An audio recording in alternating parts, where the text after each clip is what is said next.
नमस्कार दोस्तों, स्वागत है आपका एस के गुरुजी क्लासेस में। दोस्तों आज की इस क्लास में अपन आयुर्वेद के 3 टॉपिक कवर करेंगे, जिसमें पहला है आयुर्वेद क्या होता है, दूसरा आयुर्वेद की कोटि और तीसरा आयुर्वेद के प्रकार। तो चलिए दोस्तों एक एक करके इनको पढ़ते हैं और सीखते हैं। दोस्तों आयुर्वेद को अपन इस तरह से एक बड़े ब्रैकेट में शो करते हैं और इसकी डेफिनेशन की बात करें तो आयु है संख्याओं या फलनों का एक आयताकार क्रम विन्यास है। मतलब कि अगर कोई संख्या ही है अपने पास, मान लीजिए एग्जांपल के तौर पे 1 3 2 0, ये अपने पास 4 संख्याएं हैं। तो डेफिनेशन के हिसाब से आयु है संख्याओं या फलनों का एक आयताकार क्रम विन्यास है। अपन इनको आयताकार क्रम में लिख दिया और इस तरह ब्रैकेट के अंदर रखा है, तो इसको अपन क्या बोलते हैं, आयु है बोलते हैं। अब जो ये संख्याएं हैं इनकी जगह फलन भी हो सकता है। साथ में दोस्तों क्या बोल रहा है, इन संख्याओं या फलनों को आयु है कि अवयव अथवा प्रविष्टियाँ कहते हैं। अब ये संख्याएं हैं या इसकी जगह कोई फलन होता, उसको अपन क्या बोलते हैं, इस आयु है के अवयव या प्रविष्टियाँ या कंपोनेंट ऑफ मैट्रिक्स बोलते हैं। आयुर्वेद की कोटि की बात करें जिसे इंग्लिश में ऑर्डर ऑफ मैट्रिक्स बोलते हैं, तो कोटि क्या होती है दोस्तों इसकी, इस कोटि को अपन m इंटू एन से शो करते हैं। m का मतलब होता है पंक्तियों की संख्या और n का मतलब होता है स्तंभों की संख्या। m क्या है अपना, पंक्तियों की संख्या, पंक्तियों की संख्या,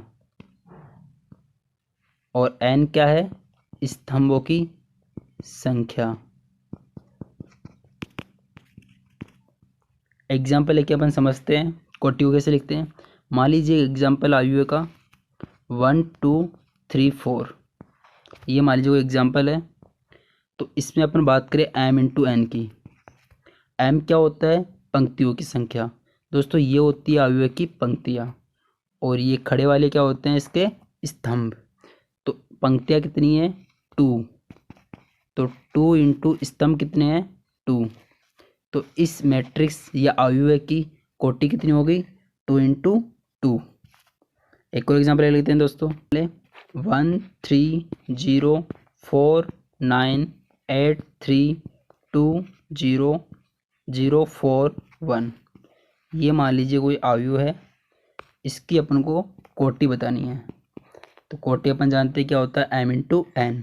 एम क्या होता है, पंक्तियों की संख्या। तो इसमें कितनी पंक्तियाँ है, 1 2 3 4, 4 पंक्तियाँ हो गई, इंटू स्तंभ, स्तंभ कितने हैं, 1 2 3, 3 जिसमें स्तंभ हो गई। तो इसकी कोटि क्या हो गई, 4 इंटू 3। ठीक है दोस्तों, की कोटि में दोस्तों एक बात और इम्पोर्टेंट होती है, जो m इंटू एन होता है वो इक्वल टू होता है टोटल अवयव के, कि मैट्रिक्स में कितने अवयव है उसके बराबर क्या होता है, m इंटू एन। जैसे कोई एग्जांपल लिया आपने 1 2 3 4 0 9, इस मैट्रिक्स की कोटि क्या हो गई, 2 इंटू 3। ये 2 इंटू 3 का एक आयु है, कोटि का आयु है। तो इसमें टोटल अवयव कितने होंगे, 2 इंटू 3 बराबर कितने हो गए, 6, और अवयव कितने इसमें, 6। तो दोस्तों ये बात याद रखना। अब देखते हैं आयु के प्रकार, टाइप्स ऑफ मैट्रिक्स। इसमें पहला होता है स्तंभ आयु है, जिसको इंग्लिश में बोलते हैं कॉलम मैट्रिक्स। स्तंभ आयु मतलब होता है दोस्तों कि अगर मैट्रिक्स के अवयव, आयु के अवयव अगर सिर्फ कॉलम में हो, मतलब सिर्फ स्तंभ में हो, उसको बोलते हैं स्तंभ आयु है।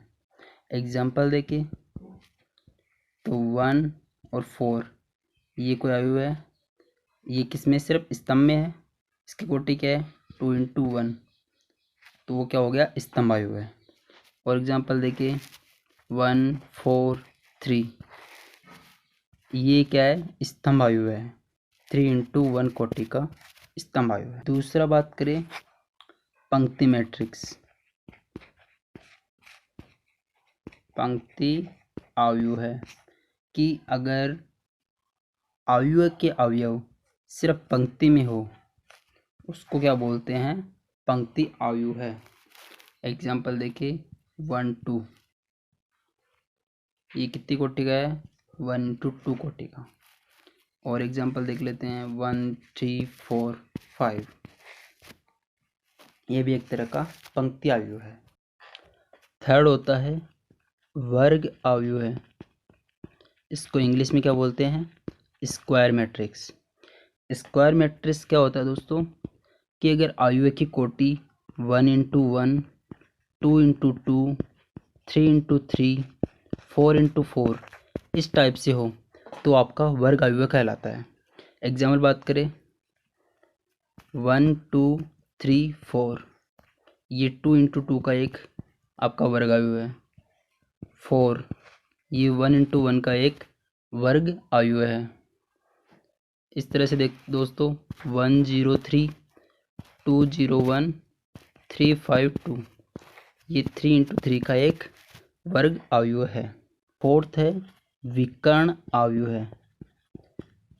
विकर्ण अवयव दोस्तों एक तरह का वर्ग अवयव है और अवयव के अगर विकर्ण के अलावा बाकी के सारे अवयव 0 हो तो उससे अपन क्या बोलते हैं, विकर्ण अवयव है।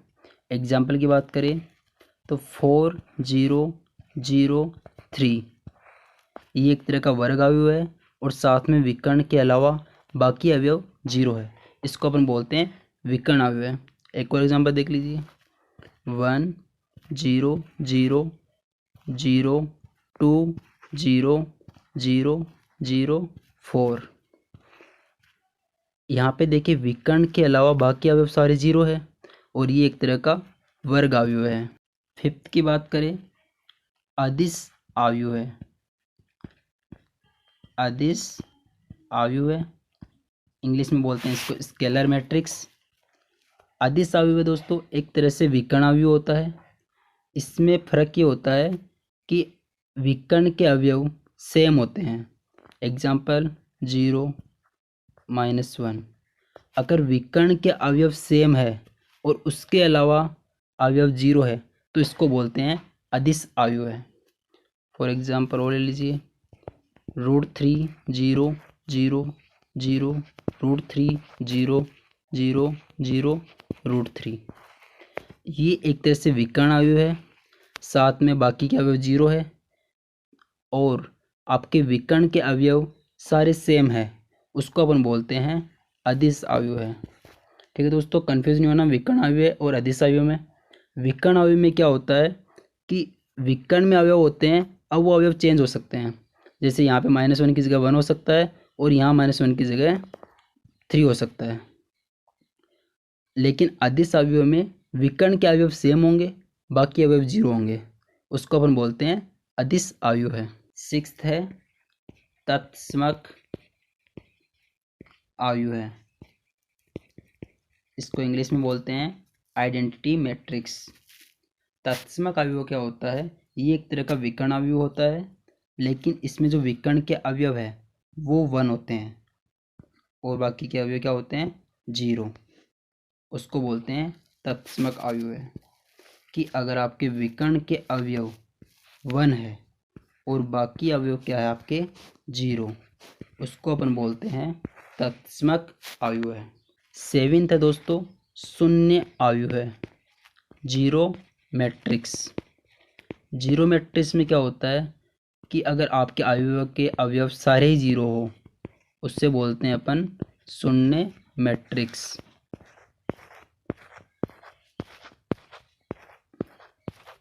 ये आपका क्या होता है शून्य अवयव है।